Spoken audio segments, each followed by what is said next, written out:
প্ৰথমে আহিছোঁ আমি পাইথানৰ যি ঘটনাটো হ'ল, আপুনিও কৈছে সমগ্ৰ দৃশ্য দেখিছে। তাতে কথা উঠিছে যে যি বিজেপি নেতা কাশ্যপ প্ৰকাশ তেওঁ ওচৰতে থৈছিলে। সমগ্ৰ ঘটনা কি ক'ব আপুনি? চৰকাৰৰ অমানৱিক উচ্ছেদ কৰাৰ পিছত মানুহখিনি যাবলৈ ঠাই নাই। এই মানুহখিনি ৰাস্তাৰ কাষত তিৰপাল টাঙি ল'ৰা ছোৱালী বৃদ্ধ মা দেউতা লৈ তাতে জীৱন কটাই আছে। জীৱন যুদ্ধৰ লগত যুঁজি আছে মানুহখিনি। ঘৰ বাৰী নাই, সপোনৰ ঘৰ ভাঙি দিছে, এতিয়া ৰাস্তাত আছে, খাবলৈ নাই, পেচাব পায়খানাৰ ঠাই নাই, মূৰৰ ওপৰত ছাল নাই, তিৰপাল টানি তাতে আছে। কিন্তু ডেইলি আহি ফৰেষ্টৰ মানুহ, কোনোবা চাম বৰ্মন, জগদীশ বৰ্মন আকৌ আহি গুলিয়াই মাৰিম বুলি ভাবুকি দিয়ে। ঠিক এনেকুৱা ভাবুকি দি তহঁতে ইয়াৰ পৰা গুচি যা, মানুহখিনি যাবলৈ ঠাই নাই। আকৌ আহি তিৰপালবিলাক ভাঙি দিয়ে, লাত মাৰি দিয়ে, তিৰপাল ছিঙি দিয়ে, কাটি দিয়ে। এইবিলাক নাটক কেইবাদিনৰ পৰা কৰি আছে। আৰু গৈ সেইদিনাখন পৰহি আকৌ গৈ ৰাস্তা যিটো আছিল, ৰাস্তা কাটি ডিছকানেক্ট কৰি আছে যে বাহিৰৰ পৰা মানুহ গৈ এই দুৰ্ভগীয়া মানুহখিনিৰ খা খবৰ লওঁ যাতে কোনো যাব নোৱাৰে। মানুহখিনিক মৃত্যুমুখত ঠেলি দিয়াৰ কাৰণে যিমান প্ৰয়াস কৰিব লাগে গোটেইখিনি পুলিচ প্ৰশাসন, গোৱালপাৰা পুলিচ প্ৰশাসন, ফৰেষ্ট চব মিলি এইবিলাক কৰি আছিল। তাৰপিছত উত্তেজনা হ'ল আৰু সামান্য উত্তেজনাতে মানুহখিনি গুলিয়াই হত্যা কৰিলে। আপোনালোকে দেখিছে বহুকেইজনক ঘূণীয়া কৰিলে। পুলিচৰ নিয়ম হ'ল ক'ৰবাত যদি উত্তেজনামূলক কিবা পৰিস্থিতি হয়, উদ্ভৱ হয়, তেখেতসকলে লাঠি ইউজ কৰিব পাৰে, তেখেতসকলে পানী দি কৰিব পাৰে, টিয়াৰ গেছ ইউজ কৰিব পাৰে।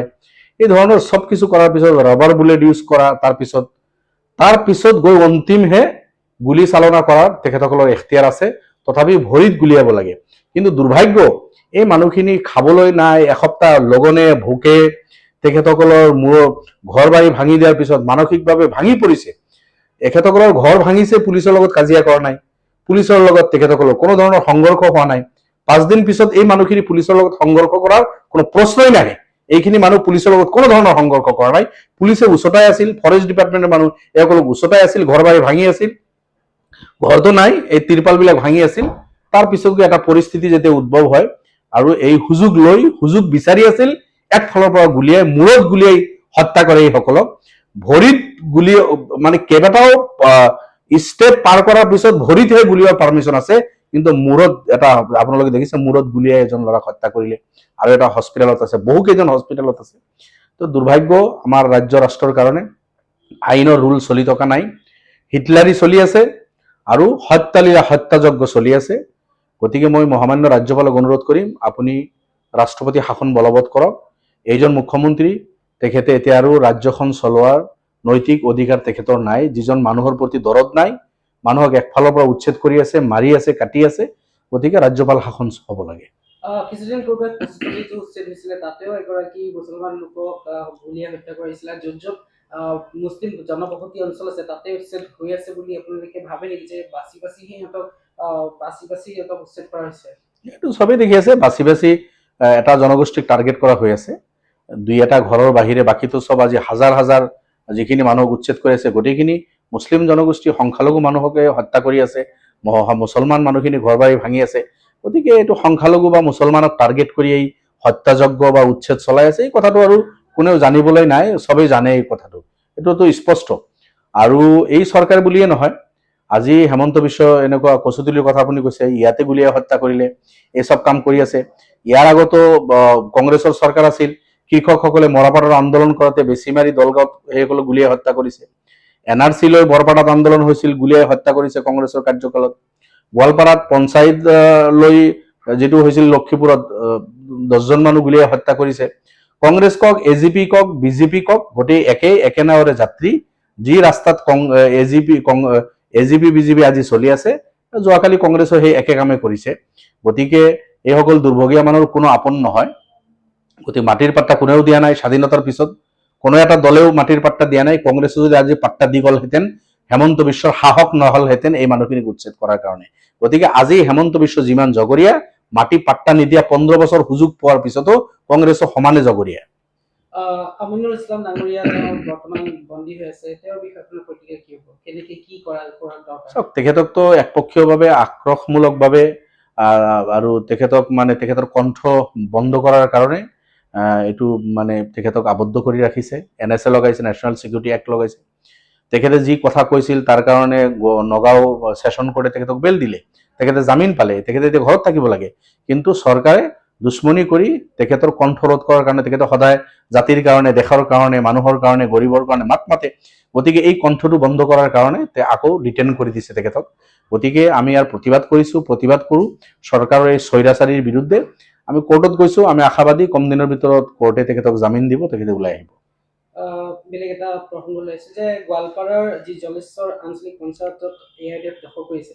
চ' ARDFৰ এতিয়া নতুন কাৰ্যপন্থা কি হ'ব? কাৰণ 2024 আহি আছে আৰু মানুহৰ মাজত এটা আবেগ আছে, অনুভূতি আছে, কিন্তু ARDFৰ আমাৰ বদ্ৰীনাথ ডাঙৰীয়া নাথাকে, অকণমান কিবা এটা হৈছে। আপুনি কি ভাবে কেনেকুৱা হ'ব এইবাৰ স্থিতি? ARDF 2006 চনৰ পৰা আজিলৈকে 20 বছৰ হ'ল। বহুকেইটা পঞ্চায়ত নিৰ্বাচনত আমি ইলেকশ্যন খেলিছোঁ, বহু পঞ্চায়ত আমি দখল কৰিছোঁ, আঞ্চলিক দখল কৰিছোঁ, জিলা পৰিষদ দখল কৰিছোঁ, পঞ্চায়ত, বিধানসভা, লোকসভাত আপোনালোকে দেখিছে চব নিৰ্বাচনত অৱতীৰ্ণ হৈ 3জন বিধায়ক পাইছোঁ, MP পাইছোঁ, 18জনকৈ বিধায়ক এই দলে নিৰ্বাচিত কৰিছে। বহু জিলা পৰিষদ, আঞ্চলিক পঞ্চায়ত আমি গঠন কৰিছোঁ। এই বেলিও আমাৰ বহুত আঞ্চলিক গঠন হৈ আছে, আপোনালোকে দেখিছে। বহুত পঞ্চায়ত আমাৰ ARDFৰ পক্ষত আহিছে, দখল হৈ আছে। আঞ্চলিক সদস্য জিকিছে। জলেশ্বৰত আঞ্চলিক আমাৰ দলত গঠন হ'ল, বীৰ সিং জৰুৱাত গঠন হৈছে, আঞ্চলিক ARDFৰ দখলত আহিছে, ধুবুৰীত আহিছে, চেঙাত হৈছে ইতিমধ্যে, আমাৰ বৰপেটাতো আৰু 2-এখন হ'ব। ঠিক এনেকুৱা ধৰণৰ দলগাঁৱতো এতিয়াও হোৱা নাই, হ'ব। গতিকে বিভিন্ন জেগাত আমি আঞ্চলিক দখল কৰি আছোঁ। আৰু ৰাজদীপ বাইলুং বৰুৱাৰ লগত যিখিনি কথা বতৰা হ'ল, কথা কাটাকাটি হ'ল, এনেকুৱা হ'ব নালাগে। ৰাইজৰ প্ৰতিনিধি হওক বা সংবাদ গোষ্ঠীৰ সম্পাদকসকল বা সাংবাদিক বন্ধুৱে হওক, চবৰে নিজৰ নিজৰ জেগাত সন্মানীয় পদবী তেখেতসকলে দখল কৰি আছে। মানুহে বিচাৰে যে আমাৰ আচাৰ আচৰণবিলাক যাতে সঠিক হয়, আচাৰ আচৰণবিলাক মানুহে লক্ষ্য কৰে, কথা বাৰ্তাবিলাক লক্ষ্য কৰে। গতিকে এজন জনপ্ৰতিনিধি বা সাংবাদিক সবেই আমি সংযম হৈ আনপাৰ্লিয়ামেণ্টাৰী কোনো শব্দ বা কোনো ভাষা আমি ইউজ কৰিব নালাগে। তো যোৱাকালি মই যিটো দেখিলোঁ, দুয়ো পক্ষই উত্তেজিত হৈছে, কিন্তু ৰছিদ আলম ডাঙৰীয়া পাব্লিক প্ৰতিনিধি, ৰাইজৰ প্ৰতিনিধি, বিধায়ক হিচাপে আমি সংযম হোৱা দৰকাৰ। আমাৰ আচাৰ আচৰণ মানুহে লক্ষ্য কৰে। গতিকে তাত যিটো কথা হৈছিল, হয়তো এটা বস্তু আমি লক্ষ্য কৰিছিলোঁ যে এইটো ফৰেষ্টৰ মাটি বুলি কৈ দিছিল তেখেতে, সেইটো লৈ বিতৰ্ক হৈছিল। তেখেতে কাউণ্টাৰ দিব পাৰিলেহেঁতেন যে নহয়, এইটো ফৰেষ্টৰ মাটি নহয়, আপুনি যিটো কৈ আছে ভুল কৈ আছে, আপোনাৰ তথ্যটো শুদ্ধ নহয়, এইটো ফৰেষ্ট নহয়, এইটো গভৰ্ণমেণ্ট খাষ্ট লেণ্ড, এই কথাটো কৈ দিলে হৈ যায়। গতিকে সেইটো লৈ ইমান ডাঙৰ দীঘল কৰাৰ কোনো প্ৰয়োজন নাছিল বুলি মই ভাবোঁ। গতিকে আমাৰ পৰা যাতে বেলেগে কোনো বেয়া হেৰি নলয়, তেনেকুৱা পাব্লিক প্ৰতিনিধিৰ আচাৰ আচৰণবিলাক অলপ নম্ৰ ভদ্ৰ হ'ব লাগে। Stay informed, stay ahead. News NE 365.